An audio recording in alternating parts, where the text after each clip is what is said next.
In today's video, I'm going to teach you how to connect Evernote to Claude through the Claude AI web interface. If you're using Claude in your browser, the setup process is very straightforward.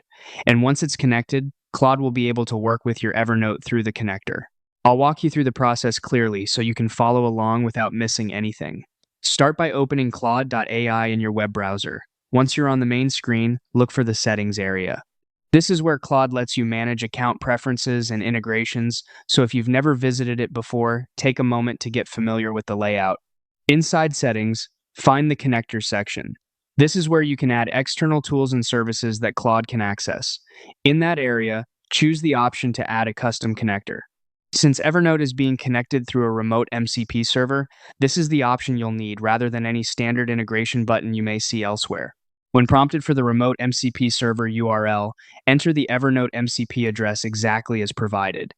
Be careful to type it correctly, since even a small mistake in the URL can prevent the connection from working properly. After you enter the address, continue to the next part of the setup. At this point, Claude should open an Evernote sign-in window automatically. This is the authorization step that links your Evernote account to Claude securely. Sign in to your Evernote account in that window. Then review the access request and approve it to authorize the connection. Once you've done that, the setup should be complete. If everything was entered correctly and authorization succeeds, Evernote will be connected through Claude's web interface. If you run into any issues, double-check the server URL and make sure the sign-in window wasn't blocked by your browser. That's it for this setup, and you should now be ready to use Evernote with Claude.